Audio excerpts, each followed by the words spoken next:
그런데 여러분들, 오래 사는 건 중요한 게 아니에요. 단 하루를 살더라도 사는 것처럼 살아야죠. 여러분들 80살서부터 90살까지 10년 동안 뒷방에서 이러고 살면은 그 10년의 의미가 있어요, 없어요? 의미가 없어요. 삶은요, 재미도 있고 의미도 있어야 돼요. 뒷방에 앉아갖고 재미도 없고 의미도 없으면 그건 의미가 없는 거예요.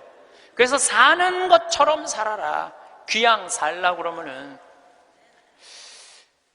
달걀 중에 유정란이 있고 무정란이 있어요. 똑같은 달걀인데 어떤 달걀은 뿅아리를 까고 어떤 달걀은 뿅아리를 못 까요. 참 그거 구분하기 어렵대요. 유정란인지 무정란인지. 똑같은 달걀인데, 근데 사람도요, 유정란이 있고요, 무정란이 있어요. 똑같이 인생을 사는데 이 사람은 무정란이야. 생명이 없는 사람이 있어. 매일 죽는다는 소리 입에 그냥 달고 다니는 사람이 있어요. 근데 어떤 사람은 유정란이 있어. 난 너무 행복해, 난 너무 감사해, 나 사는 게 너무 즐거워. 이 사람들은 유정란하고 무정란 구분법을 알려드릴게요. 첫 번째, 저 사람이 유정란인지 무정란인지 구분하는 첫 번째 방법은 뭐냐면, 이 사람이 웃느냐 웃지 않느냐에 따라서 유정란이냐 무정란이 구분돼요. 여러분들 하루 종일 같은 모임에 다니는 친구들이 있어. 같이 밥도 먹고 여기 만나러도 가고 여기저기 구경도 다녀. 근데 다 웃는데 딱 한 사람만 남들이 웃어도, 이런 사람 있어요, 없어요? 꼭 있어요. 그 사람은 무정란이에요. 이 사람은 밥 먹는 게 즐겁지도 않고 대화하는 게 즐겁지도 않은 거야. 그 사람이 웃긴 말 해도 하나도 귀에 안 들어와. 그 사람 왜 안 웃는지 알아요? 상대방을 무시하려고 안 웃는 게 아니에요. 이 사람이 왜 안 웃느냐 하면은, 이 사람 머릿속은 이런 생각밖에 없어. 남편하고 이혼을 해봐라. 조이팔한테 1억을 투자했는데 그거 어떻게 찾아? 이러니까 웃을 수가 없는 거예요. 아들이 하나 있는데 새벽 4시까지 게임을 하고 낮 5시에 일어나. 이런 사람은 웃을 수가 없는 거예요. 이 사람은 뭐가 가득한 사람이냐면 근심 걱정이 가득한 사람이에요.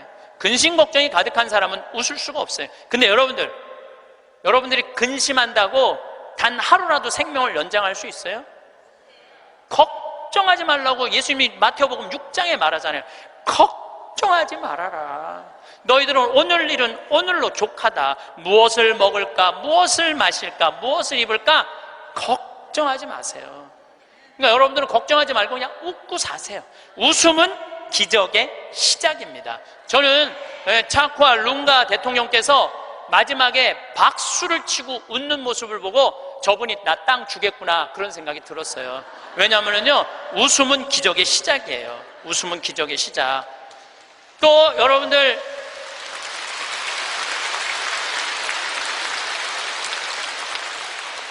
오늘 강의 들어서 사진 안 나오는 분들 많죠? 아, 나 왜 사진이 안 나와? 들여다봐요. 웃나 인상 쓰고 있나? 사진 잘 나오는 비법은요, 웃는 거예요. 이빨 살짝, 이거 웃는 거예요. 그러면은요, 아무리 못생긴 사람도 참 예쁘게 나와요. 웃음은 기적의 시작이에요. 그런 사람은 유정란으로 살 수 있어요. 유정란, 무정란 두 번째 구분법은 뭐냐면은 감동하느냐 감동하지 않느냐예요. 여러분들 어떤 사람도 보면 뭐 맛있는 거 아우 맛있다, 정말 맛있다 막 이렇게 좋아하는 사람 있죠? 뭐 신난다, 뭐 공연을 봐도 너무 멋있다, 이런 사람 있죠? 그런 사람이랑 같이 다니면 다닐만 해요. 네.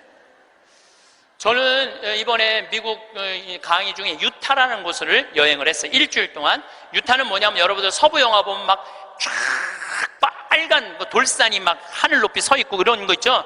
거기에 브라이어스 캐년, 그랜드 캐년, 델리키드 아치, 이런 캐년랜드, 이런 데가 있는 지역이에요. 미국에서도 가장 인기 있는 관광지예요. 거기를 일주일 동안 여행을 했는데, 나 여행을 인도한 사람이 74살 먹은 마틸다라는 친구예요. 저는 여러 차례 말씀드리지만 나는 87살까지는 친구예요. 87살까지는 친구예요. 근데 74살 먹은 마틸다라는 이 친구인데, 4년 전에 내가 미국 강의 갔을 때 요세미티라는 공원을 나를 하루 1박 2일을 데리고 왔는데 내가 너무너무 행복해 하니까 이번에 강의 온다니까 준비를 한 거야. 나 보여주려고 3,000km가 되는 데를 3번을 답사를 한 거예요. 3,000km, 74살 먹은. 근데 이분은 부자가 아니야. 세탁소 하는 분이에요. 근데 정말 내 강의대로 사는 분이야. 돈만 생기면 여행을 가는 거예요. 나중에 안 가고 이분은 생각만 나면 지금 가는 분이야. 지금 얼마나 즐겁게 사는지 몰라. 정말로 모아놓은 거 이런 생각 없어. 그냥 쓰는 거야. 그냥 쓰다 죽자. 스주케 회장이야. 그냥 쓰다 죽자. 그냥 쓰다 죽자. 3,000km를 3번을 답사를 한 거예요. 8명이 같이 여행을 갔는데 이분은 이미 다 구경했기 때문에 더 이상 볼 게 없는 분이에요. 딱 뷰포인트, 제일 경치 좋은 자리 가서 이분은 경치를 안 보고 나를 보더라고요. 과연 내가 감동할 것이냐, 감동하지 않을 것이냐. 근데 저는 5년 전에 내가 위암 걸리고 난 다음부터 저는 매일매일 감동이에요. 이번에도 단풍을 보는데 내가 하느님한테 기도했어요. 하느님, 이 아름다운 단풍을 올해도 볼 수 있게 해주셔서 감사합니다. 올해도 볼 수 있게 해주셔서 감사합니다. 어제는 오래간만에 별이 막 떴어요. 별을 보는데 너무 이 아름다운 별을 볼 수 있게 해주셔서 감사합니다. 나는 감동이 삶의 기본인 사람이야. 네, 감동이. 네. 막 감동을 하면 막 너무너무 행복해. 그러니까 내가 그 뷰포인트에 딱 섰을 때 내 반응은 정말 이랬어요. 여기 죽인다. 여기 너무 멋있다. 좋아, 아주 좋아. 제가 맨 입만 열면은 오 마이 갓. 너무 일주일 동안 내가 계속 입에서 감동. 와, 너무 진짜 멋있었고. 이랬을 때 나하고 같이 간 7명은 자기 인생에 가장 행복했던 여행이라고 얘기를 하더라고. 여행은 어디를 가느냐가 중요한 게 아니에요.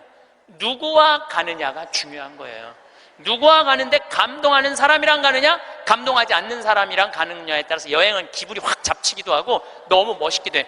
꼭 여러분들 이런 사람들 있죠. 꼭 좋은데, 경치 좋은 데라고 생각하고 데리고 갔는데 이렇게 말하는 사람이 있어요. 뭐하러 여기까지 와? 있어요, 없어요? 꼭 있어요.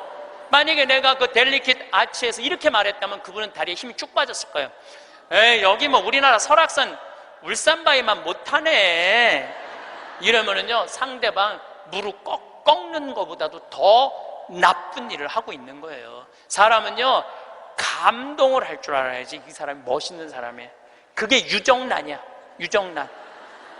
여러분들, 아내가 아이고 아파, 아이고 허리 아파, 아이 힘들어 죽겠어. 그럼 남편이 아이고 또 아프다고 그러네. 이거 아픈 사람 한둘이야. 좀 제발 좀 끙끙 소리 좀 해지 마. 그럼 정말로 신경질이 나요. 아이고 아파, 아이고 어떻게 해줄까, 얼마나 애 낳느냐고 힘들어갖고 이렇게 아프고, 정말 내가 죽일 놈이지, 살림하느냐고 힘들고 얼마나 아플까. 이거는요 위로가 돼요. 아프다, 나도 옛날에 다 아파봤어.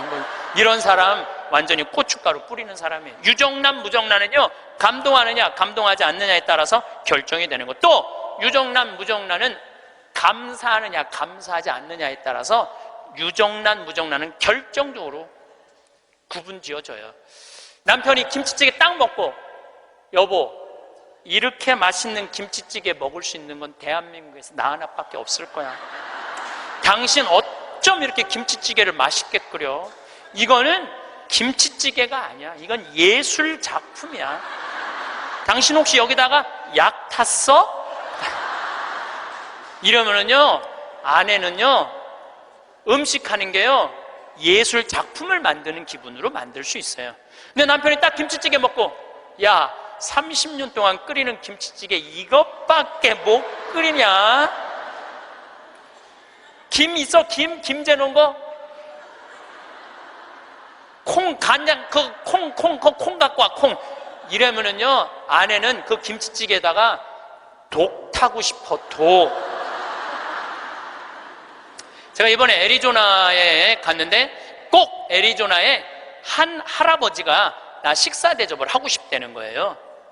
근데 어느 정도로 부자냐면 애리조나에서 최고로 돈을 많이 버는 분이래요. 애리조나 밑 백인하고도 절대 절대 뒤지지 않는 부자래요. 집이 4,000평 있어요. 집이 4,000평. 수영장도 있고 하여튼 들어가 보니까 대골 같더라고요. 그래갖고 꼭 만나고 싶다 그러니까, 그것도 안내하는 분들이 꼭 가자고 그러니까, 본당 신부님이 가자고 그러니까, 본당 신부님이 해제하는 대로 해야죠. 갔는데, 주인이 딱 나왔는데, 앞치마를 딱 두르고 나온 거야, 할아버지가. 나는 어마어마하게 부자라 그래서 촥, 럭셔리하게 하고 나올 줄 알았더니, 앞치마를 딱 두르고 나온 거예요. 그래서, 아니, 이렇게 부자라는데, 이 앞치마가 어울리지 않는다 그랬더니, 이분이 나한테 그러는 거야. 안토니오라는 분인데, 이분이 나한테, 신부님 날 이렇게 만들었다는 거예요. 무슨 소리냐? 자기는 평생 살면서 컵을 여기서 여기도 옮겨본 적이 없대요. 부인을 종부리 부렸대요. 근데 미국은 먼 거리를 다니기 때문에 CD를 많이 듣고 다녀요. 그래서 내 CD를 누가 고소 준 거예요. 근데 그 CD 안에 무슨 내용이 들어있느냐면은, 남자들 30년 동안 밥을 얻어 먹었으면, 양심이 있으면 설거지는 좀 해라. 30년 동안 밥 얻어먹고 설거지도 안 하는 게 그게 사람이냐? 그런 얘기를 했어요. 그런데 어떤 형제가 그 얘기를 듣고, 자기는 20년 동안 결혼 생활하면서 한 번도 설거지할 생각을 안 했대요. 그 얘기를 듣고 집에 가서 설거지를 한 거야. 근데 아내가 밥 먹다가 갑자기 끝나고 난 다음에 남편이 설거지하러 가니까 아내가 그래도, 당신 미쳤냐고, 왜 안 했던 짓을 하냐고. 근데 내가 그런 소리 들어도 하라고 그랬어요. 그때 강의 때 아내가 그러더래요. 2번 설거지하게 하지 말고 그냥 미사해설이나 가라고 그러더래요, 아내가. 근데 그 형제는 설거지를 하고 미사해설을 간 거야. 그랬는데 미사해설 하기 전에 아내가 메시지를 보냈어. 여보, 나는 당신이 한 설거지를 다시 하고 있어. 하지만 나는 20년 결혼 생활 하는 동안 오늘처럼 행복한 적은 없어. 당신이 내 일을 덜어주기 위해서 설거지를 한 그 자체로 난 너무너무 행복해. 그 메시지를 저한테 보냈어요, 형제님이. 시모님 너무 감사하다고. 그 얘기를 들으니까 그 돈 많은 회장님이 컵을 여기서도 여기 옮기지 않았던 분이 굉장히 마음이 처음으로 충격을 받았대요. 아내인데 종처럼 부린 자기가 너무 미안하더래. 그래서 그날 설거지를 했대요. 아내가 남편이 미쳤는 줄 알았대. 근데 아내가 설거지를 끝냈는데 너무너무 행복해 하더래요. 아내가 너무 행복한 모습을 보니까 청소기를 잡게 되더래요. 청소기를. 그래서 자기 부부는 3년 전부터 그 형제님이 저한테 참 인상적인 얘기를 했어요. 신부님, 내가 호텔도 가지고 있고 백화점도 갖고 있고 땅도 40만 평이나 있고 정말로 미국의 1%만 사는 집에서 살고 있는데 그게 하나도 행복에 도움이 안 되더라는 거예요. 진정으로 행복한 건 내 안에 웃음 속에서 내 행복이 들어있더라는 거예요. 내 안에 웃음 속에 내 행복이 들어있더라는 거예요. 자기는 이제 이렇게 행복할 수가 없다는 거예요. 사람이요, 감사하기 시작하면 행복하게. 그런 사람들은 유정란으로 사는 거예요. 유정란으로. 그래서 저는 유정란으로 여러분들이 살길 바라요. 근데 진짜 유정란은 뭐냐? 나눌 줄 아는 사람이에요. 나눌 줄 아는 사람. 제가 3년 전에 이제 잠비아 활동 가면서 혼자 가기 멋쩍잖아요. 그래서 이제 세례준 치과 의사한테, 야, 나하고 같이 이 잠비아 치과가 하나도 없대더라. 가서 봉사활동 하자. 며칠 가야 되냐? 그러니까 한 10일 가야 된다 그랬더니, 신부님, 우리 10일이면 좀 부담스럽다고. 차라리 한 2천만 원을 봉헌하면 안 되겠냐고. 그러길래 내가 이렇게 얘기했어요. 너 2천만 원도 봉헌하고 너도 가야 돼. 그래서 호주에 있는 우리 요한 바오로 치과 의사, 계속 나한테 봉사하고 싶다 그러는 의사랑 인천에 있는 세실리아 의사 셋이 갔어요. 거기는 의사가 없으니까요, 어떻게 오느냐면 하루 전날부터 트럭을 타고 오는 거예요. 20명씩. 썩으니 막 아프니 막 이걸 하루 종일 치료를 해주면서 밤에 말씀 나누기라는데, 그 의사들이 이런 얘기를 하더라고요. 신부님, 저는 치과 의사 하면서 별로 기뻤던 적이 없다는 거예요. 그런데 이번에 이 봉사활동을 하면서 내가 의술 배운 걸 잘했다는 보람을 처음으로 느낀다는 거예요. 그러니까 나누면서 자기 능력에 대한 보람을 느끼는 거예요. 그러니까 작년에 얼마나 자랑을 했는지, 작년에는 6명이 따라갔어요. 6명이. 근데 그 6명 중에 정말로 열심한 의사 선생님이 있어요. 나는 사실은 열심한 사람을 좋아하지 않아요. 막 묵주기도 갑자기 50단 하자고 그러고 막 무릎 꿇고 십자가를 하지, 이런 사람들 좋아하지 않아요. 근데 하루에 100단씩 한대, 그 의사 선생님은. 그리고 막 치과에 가보니까 이건 병원인지 성당인지 구분이 안 돼. 성모님, 예수님, 온 치과에 다 있어. 근데 그 의사 선생님이 에이즈 환자 이를 빼다가 그 피 묻은 그 핀셋으로 자기 손가락을 찔러버린 거야. 참, 저녁에 말씀 나누기 했는데 파김치가 돼 있고 약 먹고 이러니까 파김치가 돼 있잖아요. 너무너무 미안하더라고요. 그래서 내년에는 그냥 오지 말고 그냥 한 해 휴가 가고 건너뛰자. 그랬더니 세례도 안 받은 그 호성이라는 천주교 신자도 아니야. 김호성이라는 치과 의사가 나를 똑바로 쳐다보는 이렇게 얘기하더라고요. 신부님은 내년에 오지 마세요. 우리끼리 올 테니까. 이 좋은 거를 왜 막느냐 이거야. 비행기표도 다 자기네들이 내고 가는 건데 다 자기네들 돈으로 가는 거예요. 이게요, 의미를 찾잖아요. 그럼 삶은요 찬란해지는 거예요. 의미를 찾으면은. 그래갖고 올해는 의사 선생님들이 8명이 갔어. 내년에 데려가 달라는 의사가 4명이야. 4명, 12명. 기적은요 억지로 만들려고 이루어지는 게 아니에요. 그냥 하느님이 이루어 주시는 거예요. 나눌 때 기적이 일어나는 거예요. 그런데 저는 거기다가 이제 농장도 20만 평을 이제 꾸며줬어요. 농장도 20만 평 꾸며주고 닭장도 해갖고 1000마리 팔던 거 이제 2000마리씩 다달이 판대요. 그런데 소를 못 키우겠는 거야. 소를. 저 소만 키우면 이제 거긴 다 이제 내 꿈이 다 이루어지는데. 근데 우리 평창 군수님이 대관령 한의협회 11년 동안 조합장 하다가 군수님이 된 거야. 그분하고 밥 먹을 때마다 이런 생각이 드는 거예요. 저분을 모시고 가면 소 키우는 건 해결될 텐데 군수님을 하고 있으니 모시고 갈 수가 있어야지. 그래갖고 내가 밥 먹을 때마다 속으로 이런 생각을 했어요. 다음 선거에 좀 떨어져라 이런 생각을 했어요. 근데 작년 7월 달에 지방선거를 했는데 파라과이 내가 강의 중에 지방선거 결과 발표하는 날이야. 딱 열어보니까 결과를 보니까 떨어졌어. 그래서 내가 축하한다고 메시지 보냈어요. 축하한다고. 그리고 이번 할머니 모시고 갈 때 같이 가자고. 모시고 딱 갔는데 내가 옥수수를 4만 평을 심어놨거든요. 그걸 보더니 이 군수님이 그러더라고요. 신부님 걱정하지 말라는 거예요. 이거 사일리지 하면 된다는 거, 소사료로 만들면 된다는 거예요. 그래서 이거 해달라고 그랬더니 3번을 가셨어. 잠비아를 싹 해갖고 소를 먹이는데 소들이 너무너무 잘 먹는 거예요. 그걸 하려면 1억이 드는데 300만 원으로 1억을 만들어낸 거야. 그러니까 능력 있는 사람들이 필요한 거예요. 그래서 이번 여름에 내가 꼭 소를 한 마리씩 잡거든요. 수님한테 소 한 마리 내놓으라고 그러니까 $1000를 주고 내가 달라고 그러거든요. 안 된다는 거예요. 소를 내가 32마리를 사줬는데 신부님 황소가 한 마리, 암소가 32마리인데 안 된다는 거예요. 한 마리도 못 내놓는다는 거예요. 왜 못 내놓느냐고 그러니까 32마리 암소가 전부 다 애를 가졌다는 거예요. 애를. 그래서 못 내놓는다는 거예요. 그래서 내년에는 소가 500마리까지 늘릴 수 있다는 거예요. 1000마리까지 키울 수 있는 1000마리까지. 근데 이 군수님이 저한테 이런 얘기해요. 신부님 너무 감사하다는 거예요. 뭐가 감사하냐 그러니까 보통 우리 선거 떨어지면은 아들은 감옥에 가고 부인은 이혼하자고 자기 목맬 생각 한다는 거예요. 그런데 떨어졌을 때 축하한다고 메시지 보낸 건 신부님 하나라는 거예요. 그런데 여기 막상 와서 보니 너무 좋다는 거. 너무너무 자기 인생의 의미가 생긴다는 거. 좀 너무너무 신난다는 거예요. 이번에 또 캐나다에 가니까 다니엘이라는 73살 먹은 할아버지가 회사가 3개나 있어. 설계 회사가. 당신도 참여하고 싶다고 헬스장에 지금 다닌다는 거예요. 자기는 도시 설계팀이 있어서 신부님 거기 세계 최고의 환경도시를 세워줄 수 있다는 거야. 이분이 누구냐면 요한 바오로 2세 교황님이 캐나다에 방문했을 때 제대를 설계하신 분이야. 얼마나 능력 있는 분인지 몰라요. 또 한국에는 김원이라는 건축가가 있어요. 독립기념관 세우신 우리 이제 은퇴하셨는데 여기 해화동에 큰 빌딩 있죠. 거기 그분도 은퇴한 설계사님들이 동참하겠다는 거예요. 이게 기적이 일어나는 거. 기적이 나눌 때.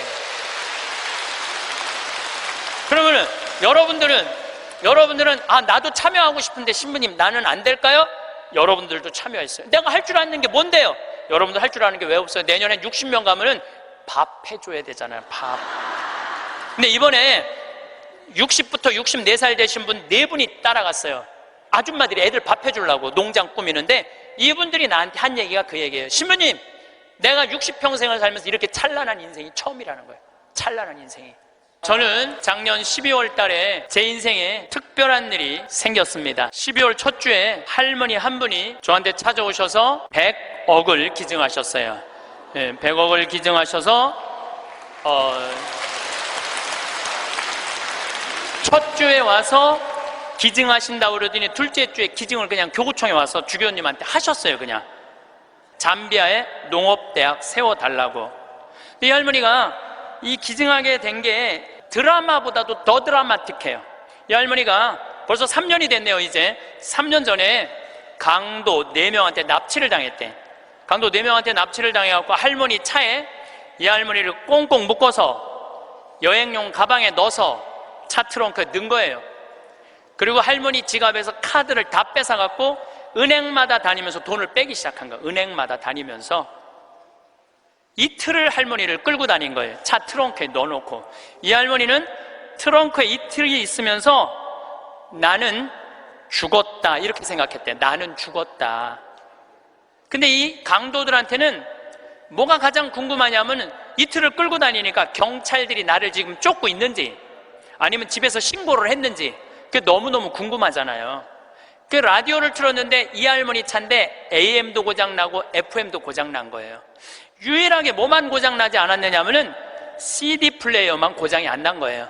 근데 그 CD를 딱 틀었는데 뭐가 들어있었냐면 내 강의 화가 나십니까가 들어있었던 거예요. 그 딱 들었는데 내 강의를 딱 듣는 순간 이 강도들이 계속 듣더래요. 이틀을 반복해서 듣더래요. 내 강의는 나도 졸릴 때 내가 듣거든요. 운전하면서. 너무 신기한 게 내가 한 강의인데도 내가 듣는데 내가 막 웃겨. 여러분들처럼 내가 막 웃어요. 그러니까 그 강도들도 계속 웃더래요. 근데 이제 이틀이 지나고 나서 트렁크 속으로 들리더래요. 죽이자, 죽이지 말자. 계속 이 소리가 들리더래요. 이 할머니 그 소리 들을 때마다 얼마나 기가 막혔어요.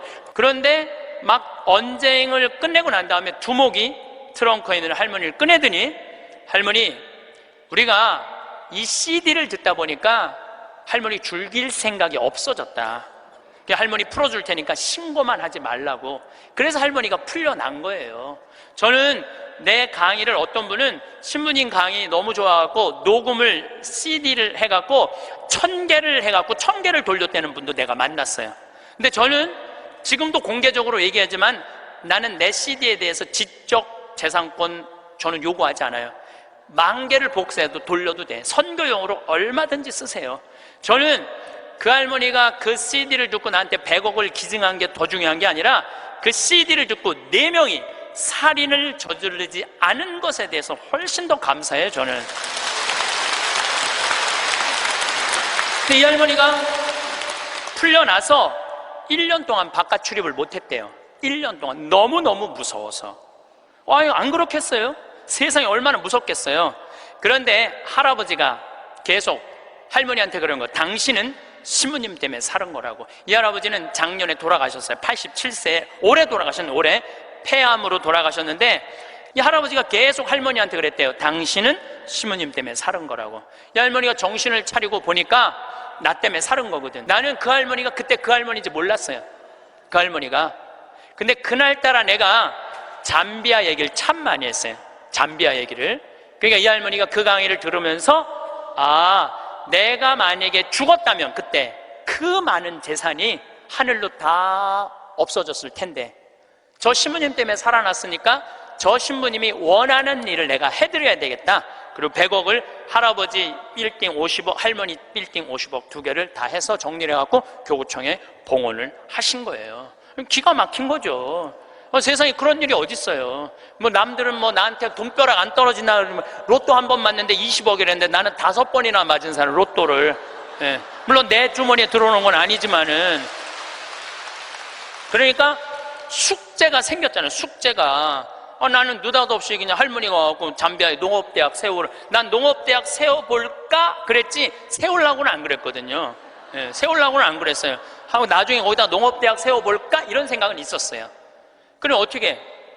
할머니한테 내가 말씀드렸어요. 할머니, 귀양농업대학 세울 거라면 거기 가셔서 어디다가 세울지는 구경을 하고 와야 되지 않겠느냐? 내가 할머니한테 그랬어요. 그래서 잠비아에 이번 1월 달에 비행기 27시간을 타고 82살 된 할머니 손을 붙잡고 이번에 잠비아에 다녀왔어요. 예. 근데 여러분들, 잠비아가 얼마나 큰 나라냐면 우리나라 남한보다 7배 반이 커요. 7배 반이. 그리고 전체가 평지야. 전체가 평지고 전체가 숲이야, 숲. 그러니까 우리는 아프리카 그러면 막 사막, 그 다음에 막 먼지, 거기는 그런 거 하나 없어요. 그냥 숲만 정리해서 씨만 뿌리면 농장이 되는 데예요. 얼마나 비옥한지 몰라요. 얼마나 비옥한지. 누가 비가 안 오신대. 내가 할머니 모시고 간 보름 내내 비가 왔구만. 그러니까 안 가보고는 모르는 거, 사람이. 안 가보고는. 그러니까 가서 봐야 돼, 가서. 그러니까 예수님이 오죽 답답했으면 제자들이 저분이 진짜 맞아? 저분이 뭐 하느님의 어린 양이야? 뭐 어쩌고 저쩌고. 그러니까 예수님 뭐라 그래요? 와서 보시오. 유식한 말로 come and see 그러잖아요. 와서 보시오. 할머니 손을 붙잡고 내가 잠비아를 갔어요. 잠비아를 갔는데 시장을 이제 만나러 가잖아요. 무프리라라는 시를 이제 찾아가서 이 할머니가 10밀리언을 기증을 해서 내가 여기다 농업대학을 세우려고 그러니 땅을 좀 줘라. 시장님을 만나러 갔어요. 전날, 시장님 만나러 가기 전날 내가 그 프란치스코 전교 봉사의 수녀님 성당 있는 마당에서 하늘에 대고 기도했어요. 하느님, 내일 시장을 만나러 가는데 내가 땅을 얼마를 달라고 그럴까요? 그러니까 정말로 하늘에서 두 말도 안 하고 하느님께서 나한테 이렇게 말씀하시더라고요. 3,000헥타르 딱 그러더라고요. 네, 3,000헥타르 알겠습니다. 그래갖고 내가 시장이 땅이 얼마가 필요하냐고 그러길래 내가 영어로 얘기해서 I need 3,000 헥타르 딱 그랬어요. 근데 시장이 눈이 이만한 거예요. 그렇게 큰 땅이 필요하냐는 거예요. 이게 몇 평이냐면은 900만 평이야. 그러니까 여의도가 80만 평인데 여의도 11배만한 땅이에요. 나도 그렇게 큰 줄 몰랐죠. 3,000헥타르가 그렇게 큰 줄. 나도 진짜 몰랐어요. 근데 진짜 하늘에서 3,000헥타르 딱 그러길래 내가 부른 거지. 나도 3,000헥타르. 그렇게 큰 땅은 상상도 못했어요. 근데 더 놀라운 건 시장님이 이렇게 말씀하시더라고요. 그렇게 큰 땅이 필요하냐고. 그런데 미안하지만은 우리 무프리나시 전체가 450만 평밖에 안 된다는 거예요. 줄 땅이 없다는 거, 줄 땅이. 그리고 시장 재량으로 줄 수 있는 땅은 300만 평밖에 안 된다는 거예요. 1,000헥타르. 하느님은 나한테 900만 평 불렀는데 내가 300만 평만 받으면 이거 하느님 심부름을 잘 못하는 거 아니에요. 그래서 물어봤죠. 그러면 900만 평을 받으려면 어떻게 해야 되냐? 그랬더니 대통령을 만나야 돼. 대통령을 만나야지 대통령 사인이 나야지 그 땅을 줄 수가 있다는 거예요. 그럼 좋다. 내가 대통령을 만나겠다. 그래서 이번에 7월 22일 날, 1월 30일 날 갔다가 다시 7월 달에 잠비아를 또 갔어요. 7월 22일 날 대통령을 만났어요. 대통령을 만났는데 7월 22일은 참 특별한 날이에요. 내 생일날이에요. 생일날. 내 음력 생일날인데 7월 20일 날 만났는데 10시에 대통령을 만나기로 했는데 12시까지 대통령을 못 만났어요.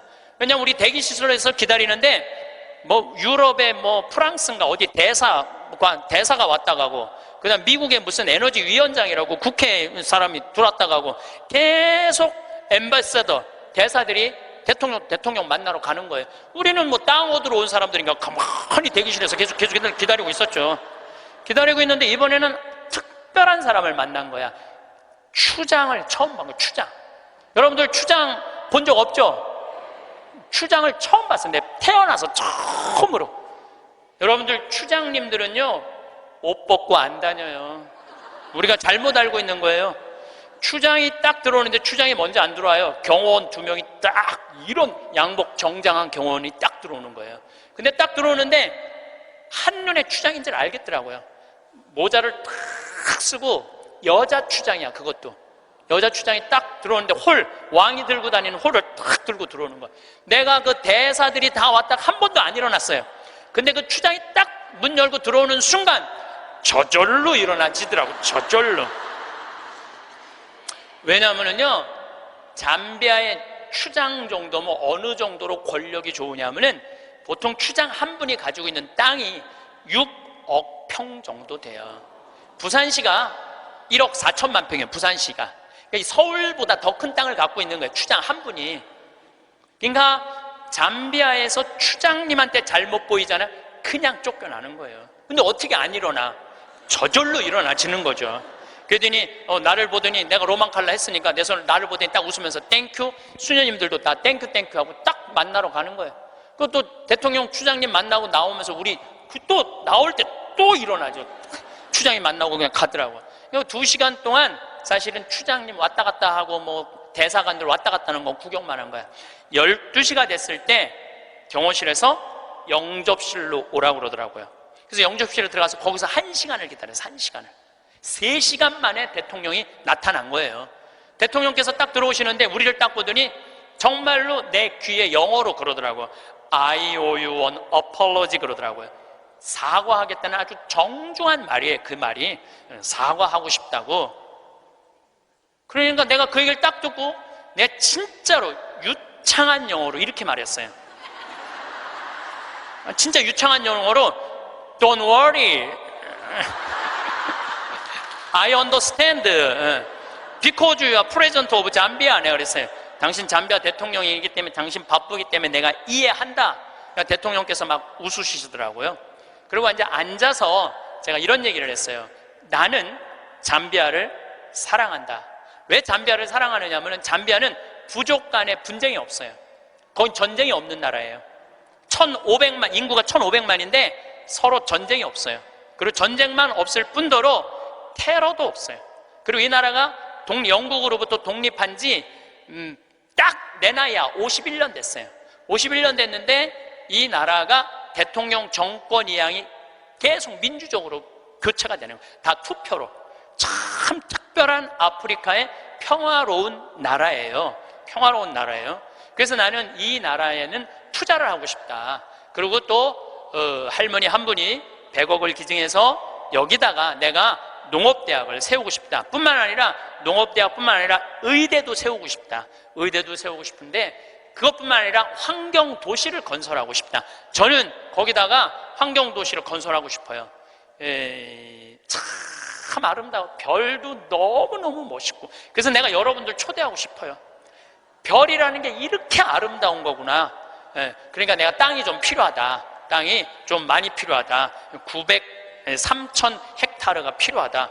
그러더니 대통령께서 들으시더니 수녀님들이 20년 동안 잠비아에 와서 봉사활동하고 있는 거 자기 알고 있대요. 그래서 고맙게 생각을 한다고. 그리고 자기도 에너지에 관심이 너무 많다고 중국 애들이 와갖고 구리를 다 뺏어가는 거예요. 잠비아가 구리 매장량이 세계 4위야. 세계 4위에. 그러니까 지금 중국 애들이 다 뺏어가는 거예요. 근데 뺏어가면서 그 전기를 거기 구리 캘 때 전기가 많이 들어가거든. 다 쓰는 거예요. 그런데 문제는 전기값도 안 내는 거예요, 중국 애들이. 너무너무 속상해하고 있더라고요. 그래서 내가 그때 말을 받아서 나는 중국 사람하고 다르다. 나는, 그리고 우리나라는 그 얘기도 했어요. 우리나라는 다른 나라 한 번도 침략한 적 없는 나라다. 다른 나라 거 뺏어온 적이 한 번도 없는 나라다. 그런데 나는 여기다가 정말로 세계적으로 아름다운 환경도시, 프로펠러, 윈드 프로펠러, 풍력 에너지, 그 다음에 솔라 에너지, 이거 여기다가 설치하고 싶다. 바람이 굉장히 많거든요. 그 나라가 해발 1,500m 있어요. 그리고 1,500m의 평지니까 바람이 얼마나 많아요. 그러니까 여기다가 이 기가 막히게 평화로운 국가의 아름다운 환경도시를 건설하고 싶다. 그래서 난 3,000헥타르가 필요하다. 나는 이런 말은 전부 다 한국말로 하고, 근데 내 옆에 이제 통역 교수를 데려갔죠, 내가. 김기영 교수님이라고 아주 마침 영국에서 공부를 한 교수님이에요. 영어를 너무너무 잘하시더라고요. 그래서 그 교수님이 다 통역을 해주고 이제 대통령하고 얘기를 다 했어요. 대통령이 한 40분을 얘기를 했어요. 40분을 얘기를 했는데 이번에 사실은 평화방송에서 제 잠비아 활동을 찍으러 갔어요. 하이라이트가 뭐냐면은 대통령 만나는 거 찍는 게 하이라이트야. 그런데 내가 공식적인 외교적인 채널로 온 게 아니기 때문에 방송국은 못 들어온다는 거예요. 너무 속상하더라고요. 그걸 우리 국민들한테 보여주고 싶고 우리 교우들한테 보여주고 싶었는데, 근데 이제 거의 다 끝났는데 딱 얼굴을 돌려보니까 평화방송이 찍고 있는 거야. 그래서 나중에 어떻게 된 거냐고 물어봤더니 우리를 너무 오래 기다리게 해서 그런지 갑자기 경호실에서 들어가서 찍으라고 그랬다는 거예요. 나는 이렇게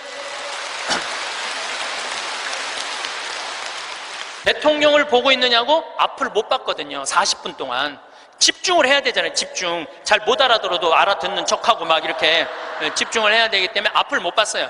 다 찍었다는 거예요. 다 찍었다는 거예요. 그래서 이번에 평화방송에서 성탄 특집으로, 제목이 내가 정확하게 못 들었는데 8월의 크리스마스라는 제목으로 그 잠비아 특집으로 방송을 할 거예요. 여러분 한번 보세요. 꼭 보세요. 그리고 이제 대통령께서 다 얘기가 끝나고 미안했는지 사진 찍자고 그러더라고요. 그래서 내가 딱 일어났는데, 대통령, 난 벌써 일어나는 거 끝났는데 대통령은 계속 일어나는 거야. 키가 보니까 2m야, 2m 대통령이 키가. 그래서 제가 진짜 이랬어요. 이렇게 고개를 들고 진짜 또 유창한 영어로 이렇게 얘기했어요. Too tall. 내가 그래서 too tall. 사진을 찍으려고 그러니까 내가 너무 키가 작으니까 안 되겠어. 그래서 내가 영어로 얘기했어요. I need lift 올리겠다. My 힐 뒤꿈치를 올리겠다. 내가 그러니까 대통령이 박장대소를 하시는 거예요. 그래갖고 대통령이 한 우리 간 직원들, 이제 우리 수녀님들 다 뭐 10분하고 사진, 우리 저기 평화방송 스태프들하고도 다 찍어주셨어요. 너무너무 즐거우셨나 봐요. 그래갖고 이제 근데 이제 그 땅을 받으려면 2년을 기다려야 된대요. 왜냐하면 땅이 크기가 얼마냐, 분당 신도시 2배만 한 거니까. 우리도 신도시 하나 개발하려고 그러면 하루아침에 결정이 안 되잖아요. 그러니까 2년은 기다려야 된다고. 그리고 대통령께서도 강요회의를 통해서 나중에 땅을 드릴 수 있으면 회의로 결정되면 드리겠다고 그렇게 얘기를 했어요. 근데 내가 이제 마지막에 대통령을 정말로 많이 웃겼거든요. 나는 하느님한테 받은 특별한 은사 중에 하나가 누구도 웃길 수 있는 은사를 받았어요. 누구도 웃길 수 있는 은사를 받았어요. 그리고 나는 끝나고 사실은 대통령 만나고 눕고 이러고 저러는 바람에 새벽에 갔다가 밤 12시 와갖고 생일 밥도 못 먹었어요. 그리고 다음날 강의는 LA, 아프리카에서 LA 성령대에 강의가 있는데 그런저런 이유로 비행기를 놓쳤어요. 2,500명이 기다리고 있는데 LA에서 지금 나를.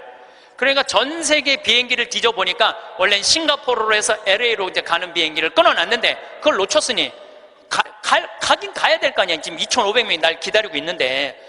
그래 뒤져보니까 남아프리카 공화국 요하네스버그에서 암스테르담, 유럽 맨 끝에 네덜란드 암스테르담에서 거기서 또 완전 끝으로 LA로 가는 비행기가 있더라고. 엄청 비싼 비행기 표가.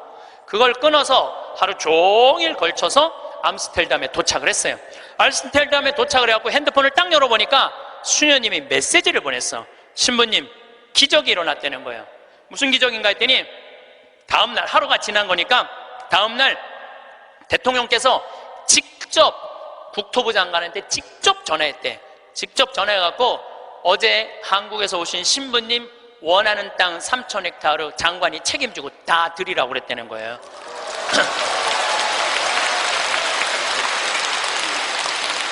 그리고 일주일이 이제 성령대에 이제 강의가 다 끝나고 일주일이 지났는데 수녀님이 또 메시지를 보냈어. 신부님, 우리들 지금 국토부 장관 만나러 다시 서울로, 루사카로 간다는 거예요. 거기 서울까지 가는데 10시간 걸리거든요. 루사카로 간다는 거예요. 그럼 점점 일이 빨리 진행이 되는 거죠. 근데 나는 2년 기다려도 돼요. 왜냐하면 나는 지금 110살까지 살 거니까 2년 못 기다려. 나는 마음이 느긋했어요, 사실은. 그리고 이제 한 달 반 동안 캐나다, 미국, 엘래스카 강의 끝나고 한국으로 9월 1일 날 들어왔는데 7월 16일 날 나가서 한국으로 9월 1일 날 들어왔는데 내 책상에 선물이, 어떤 선물이 왔느냐면 그 3,000헥타르 측량까지 다 끝나고 지적도가 딱 온 거예요. 지적도가. 그 사이에 한 달 반 사이에 그 땅을 다 받은 거예요. 근데 그 땅이 어떤 땅이냐면 내가 원하는 땅을 다 준 거야.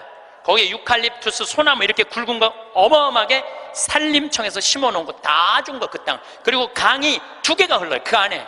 근데 수량이 굉장히 많아요, 수량이. 완전 건기인데도 요거 지금 한 칸 되는 개울 강이죠, 거기는. 강이 한 칸 되는데 2m 정도 되는 물이 철철철철 흐르더라고. 그리고 그 강 끝에 습지가 있는데 그 끝에 악어들이 굉장히 많은데 그 악어까지 다 주신 거야, 악어까지. 악어까지 다 주신 거야. 그래서 내가 그거를 받고 너무 행복하더라고. 그래서 우리 수원교구 교구장인 이용훈 마티아 교구장님한테 주교님, 제가 이러이러한 일로 잠비아에 지금 농업대학을 세우기 위해서 이제 수원교구 해외 선교 사업으로 이 농업대학을 세우고 싶은데 여기까지 진행이 됐습니다. 그랬더니 우리 교구장 주교님이 그 말을 들으시더니 아이고, 우리 황 신부님은 그거 하려고 그러면은 150살까지는 살아야 되겠다고 40년을 연장을 시켜주시더라고요. 저는 이번에 잠비아에 가고 너무 가슴 아픈 일이 있었어요. 어떤 일이 있었느냐면은 간호대학을 세우다가 수녀님들이 돈이 없어서 멈춘 거야. 그냥 완전 폐허가 된 거야. 너무 가슴이 아프더라고요. 그런데 내가 가만히 보니까 나는 책이 정말 많이 팔리더라고. 사는 맛, 사는 뭐, 요즘 또 왜 우리는 통하지 않을까, 또 이번에 이제 촌놈 신부 유럽 여행기 인세가 너무너무 많은 거야. 그래서 내가 수님한테 전화했어요. 수녀님, 내가 간호대학 세워주겠다고. 그러니까 내가 인세가 한 2억 정도 있어갖고 그거 다 보내주기로 했어요. 그런데도 얼마가 모자라면 3억이 모자라. 그래서 내가 이번에 한 번 더 여러분들의 도움을 청해요. 제가 시간이 없어서 그러는데 작년에 포크레인 산다고 그럴 때 2억만 보내달라고 그러는데 우리나라 국민들이 얼마를 보내줬는지 알아요? 10억을 보내줬어요. 10억을. 너무너무 감사하죠. 이게 내 일이 아니야. 하느님 일이지. 근데 이번에는 간호대학 세우는데 이번엔 3억이 필요해요. 1,000만 원씩 30명만 동참을 해주시면은 거기다가 내가 간호대학을 너무 멋있게 세울 수 있을 것 같아요. 그리고 이번에 동참하는 분들은 내가 데리고 갈게. 간호대학 다 세우면은 정말로 너무너무 아름다운 잠비아 한번 가서 야, 내가 이렇게 의미 있는 일을 지금 하고 있구나. 저는 여러분들 무정란으로 살지 않았으면 좋겠어요. 유정란으로 살았으면 좋겠어요. 마지막 삶교환기의 결론을 좀 말씀드리고 싶어요. 레오나르도 다빈치가 모나리자를 하루아침에 그렸겠어요? 수도 없이 찢었을 거예요. 수도 없이. 그리고 그 멋있는 작품을 남긴 거예요. 여러분들도 인생 살면서 실패하고 잘못하는 거 참 많으시죠? 그렇지만은 여러분들이 끊임없이 완성을 향해서 나가면은 여러분들 마지막에는 레오나르도 다빈치처럼 멋있는 인생의 유정란을 남기고 가실 수 있으실 겁니다. 오랜 세월을 살아오면서 우리는 많은 것을 배우고 경험하며 성장해 왔습니다. 젊은 날에는 성공과 성취 그리고 소유가 행복의 전부라고 생각했을지도 모릅니다. 하지만 시간이 흘러 인생의 깊이를 더해가면서 우리는 진정한 행복이 무엇인지 깨닫게 됩니다. 그것은 바로 웃음과 감동, 그리고 감사와 나눔이 어우러진 따뜻한 마음에서 시작되는 것이었습니다. 웃음은 우리 삶의 활력을 불어넣는 가장 강력한 힘입니다. 오랜 인생을 살아오면서 겪은 크고 작은 어려움들과 시련들은 때로는 우리의 마음을 무겁게 만들기도 합니다. 걱정과 근심이 마음을 가득 채우고 있을 때는 웃음을 잃기 쉽습니다. 하지만 바로 그럴 때일수록 웃음의 힘이 더욱 빛을 발합니다. 웃음은 단순히 즐거운 감정의 표현이 아닙니다.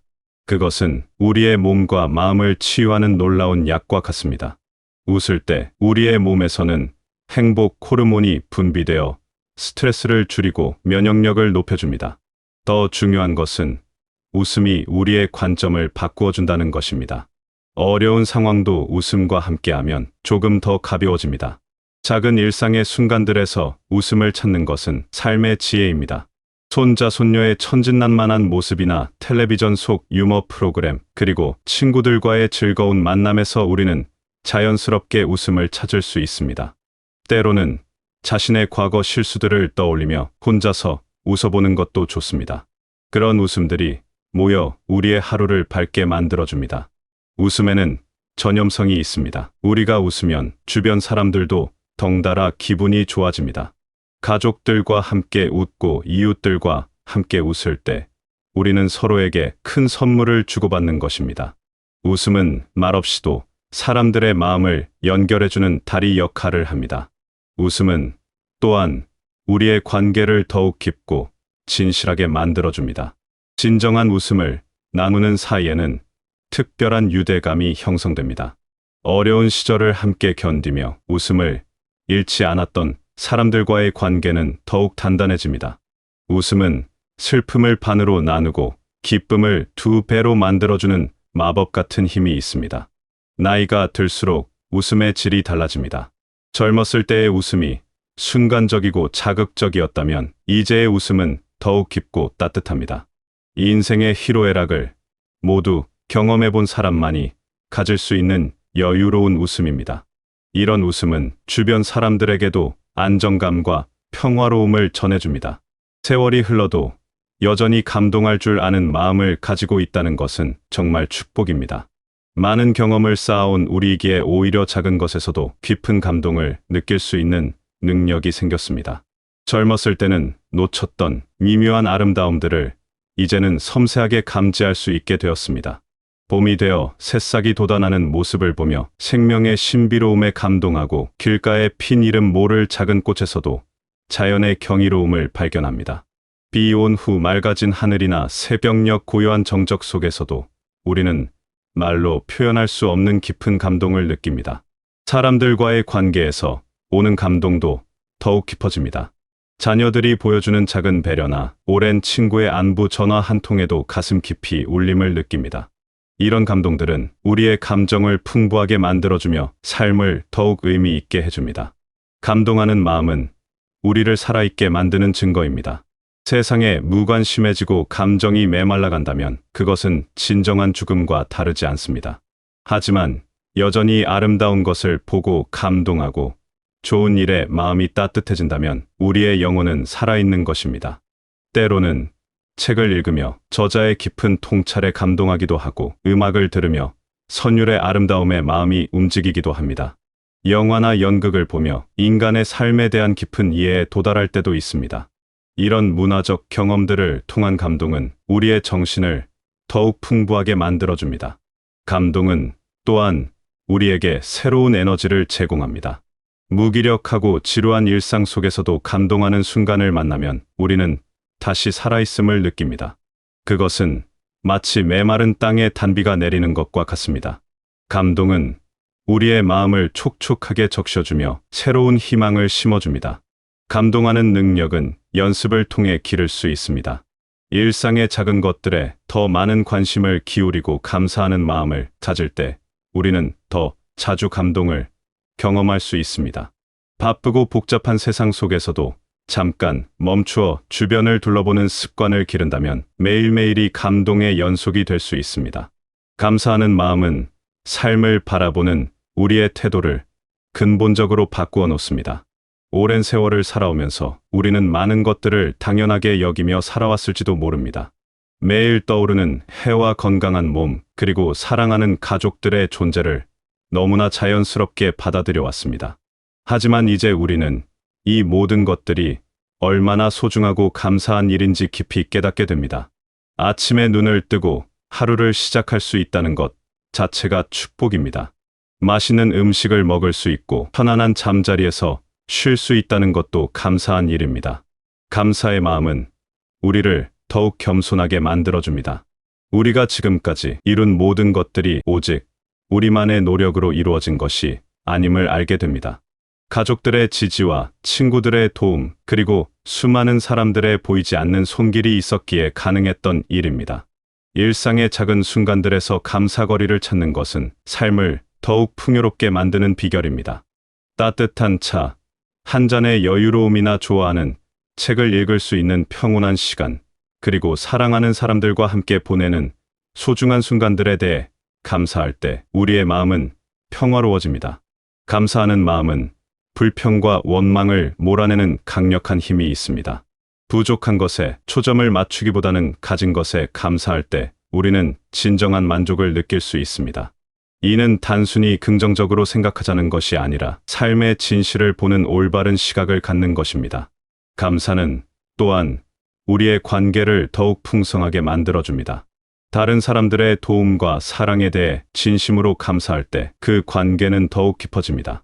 감사를 표현하는 것은 단순한 예의가 아니라 관계를 발전시키는 소중한 투자입니다. 과거를 돌이켜보며 감사할 일들을 찾는 것도 의미 있는 일입니다.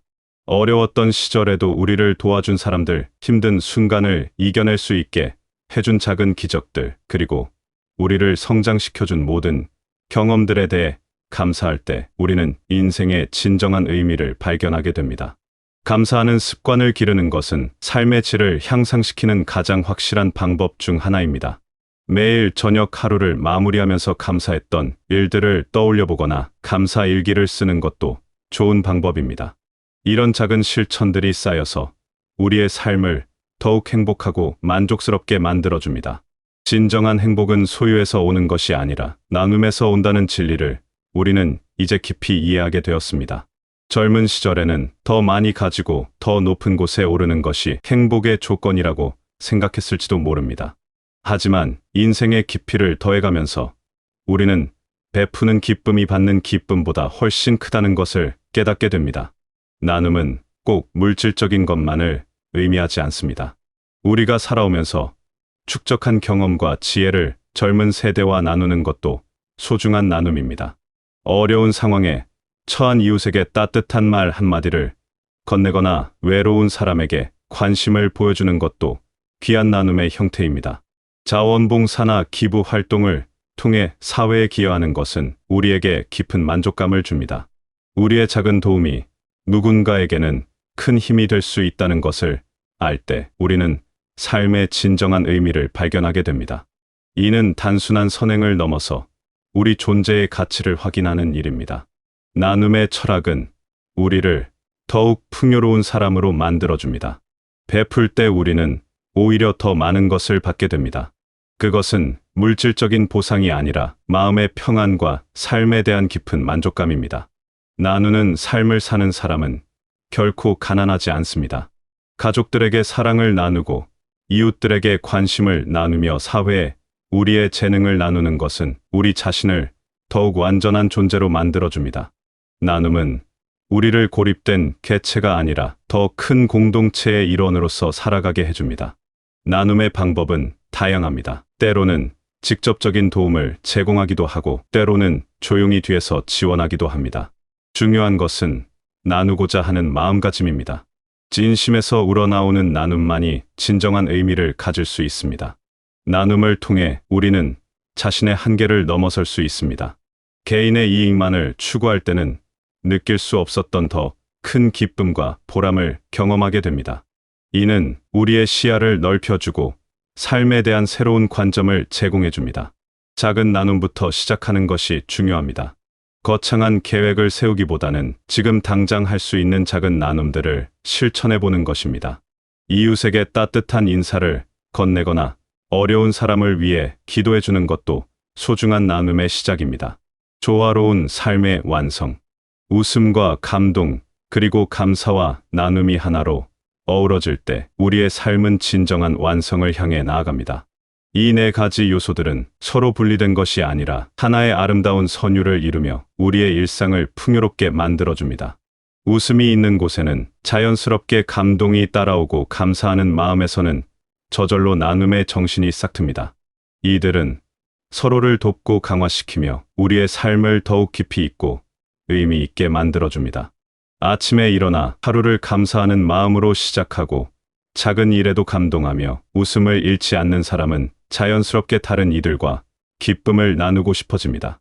이런 선순환이 만들어내는 삶의 아름다움은 말로 표현하기 어려울 정도로 깊고 풍부합니다. 우리는 이제 인생의 진정한 가치가 무엇인지 알고 있습니다. 그것은 외부에서 주어지는 것이 아니라 우리의 내면에서 우러나오는 것입니다. 웃음과 감동과 감사와 나눔으로 가득한 마음을 가진 사람은 어떤 상황에서도 행복을 찾을 수 있습니다.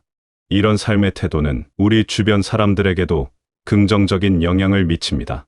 우리의 밝은 에너지는 가족들을 따뜻하게 만들고 친구들에게 힘을 주며 이웃들에게 희망을 전해줍니다. 우리 한 사람의 변화가 세상을 조금씩 더 아름다운 곳으로 만들어 나가는 것입니다. 이제 우리에게는 여유가 있습니다.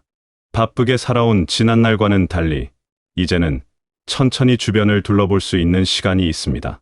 이 여유를 통해 우리는 삶의 진정한 아름다움을 발견할 수 있습니다. 서두르지 않고 차분하게 하루하루를 살아가며 그 안에서 소중한 순간들을 찾아내는 것입니다.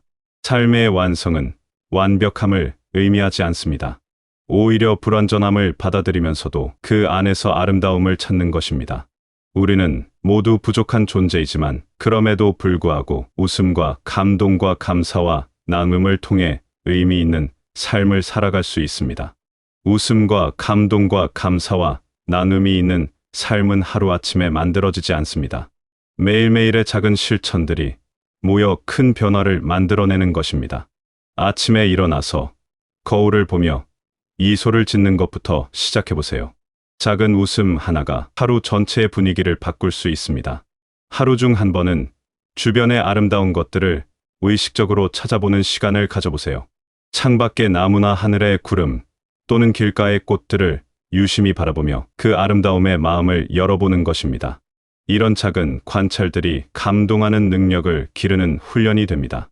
잠자리에 들기 전에는 하루 동안 감사했던 일들을 3가지 이상 떠올려 보세요. 아무리 평범한 하루였어도 감사할 일들은 반드시 있습니다. 건강하게 하루를 보낸 것, 맛있는 식사를 한 것, 사랑하는 사람들과 함께한 시간 등 작은 것들에서도 감사거리를 찾을 수 있습니다. 나눔도 작은 것부터 시작할 수 있습니다. 이웃에게 따뜻한 인사를 건네거나 엘리베이터에서 만난 사람에게 미소를 보내는 것도 나눔의 한 형태입니다. 길에서 만난 아이에게 친근한 눈빛을 보내거나 어려워 보이는 사람을 위해 작은 도움을 제공하는 것도 의미 있는 나눔입니다. 이런 작은 실천들이 습관이 되면 우리의 삶은 자연스럽게 변화합니다. 처음에는 의식적으로 노력해야 할지도 모르지만 시간이 지나면서 자연스러운 생활의 일부가 됩니다. 그때 우리는 진정으로 행복한 삶을 살고 있는 자신을 발견하게 될 것입니다. 지금까지 살아오신 모든 여정이 참으로 소중하고 귀합니다. 때로는 힘들고 어려운 순간들도 있었겠지만 그 모든 경험들이 지금의 지혜롭고 따뜻한 마음을 만들어 주었습니다. 이 인생의 깊이를 더해가면서 발견하게 되는 진정한 행복의 의미를 이제 충분히 이해하고 계실 것입니다. 여러분이 살아온 시간들은 결코 헛되지 않았습니다.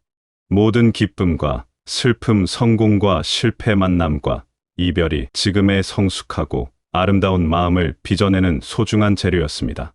그리고 이제 그 모든 경험들이 웃음과 감동과 감사와 나눔이라는 보석으로 빛나고 있습니다.